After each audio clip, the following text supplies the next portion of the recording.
Sometimes at night, you wake up with the suspicion that there's something, someone, under your bed.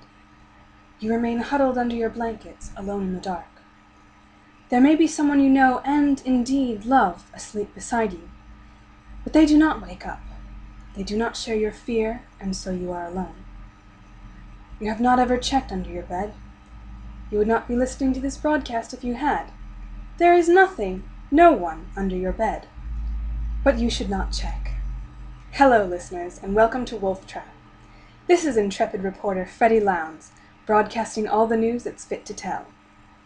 There has been a recent increase in the number of dead animals left on my front porch, which I can only assume is a testament to my commitment to pushing boundaries and asking the hard questions. Among them this morning, I also found a heart of human-specific size and shape.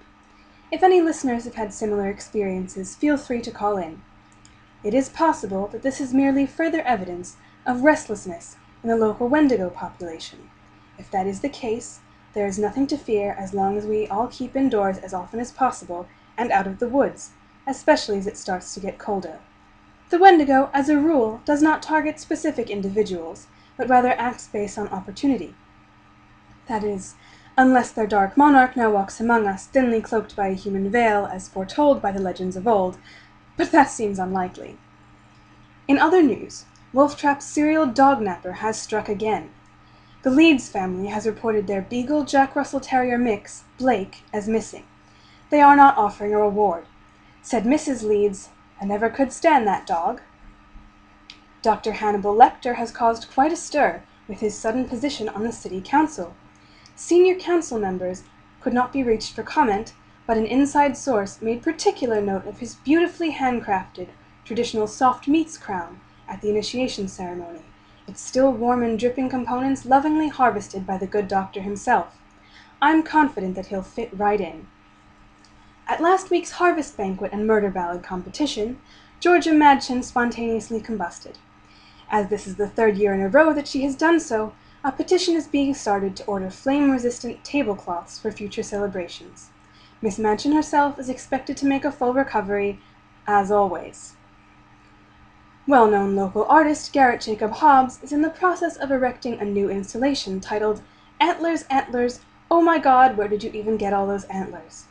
It will be on display behind the public library through next March, or until the enraged ghosts of 1,000 stags rampage through the streets and tear it down.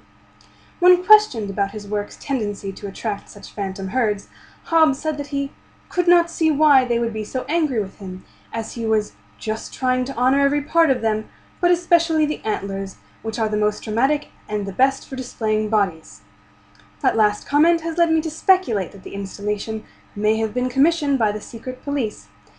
But I'm probably wrong, so please, please don't drop me down a well again.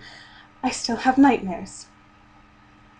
Wolf Trap's most staggeringly beautiful probable psychopath, Will Graham, was seen today in the company of Sheriff Jack Crawford. He did not appear to be under arrest, despite the fact that he is so handsome it should be criminal, and also he's probably killed someone. And I would know. I've been close enough to him to really see and appreciate the madness lurking in the depths of those sea-green eyes.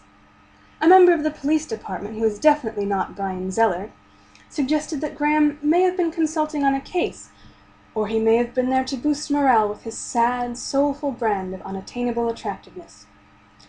Recently elected mayor, Dr. Alana Bloom, called her first press conference today. Said Bloom, "I don't know what you people are talking about. I wasn't even on the ballot." "Oh, but you were. According to town law, if the whisperers in the woods disapprove of the democratically chosen choice, the new mayor can be chosen via tyromancy. Resident cheese magician Franklin Froidevaux confirms that the Kurds have chosen Dr. Bloom. You'd better brush up on your legal knowledge, Madam Mayor."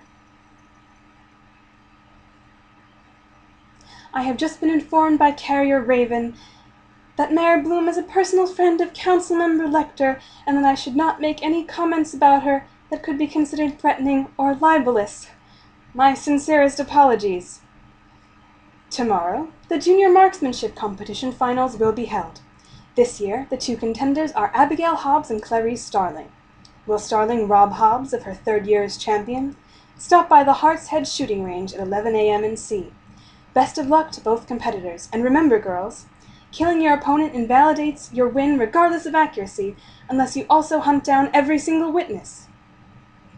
Formerly unsubstantiated rumors of telekinesis outbreaks have been confirmed by a hospital administrator.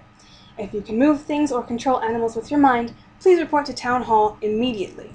A cure has not been found, but the outbreak will be contained, one way or another. That's all for tonight, listeners. Remember, if you hear an owl calling your name, it isn't. Drink some herbal tea. Go back to bed. Good night, Wolf Trap.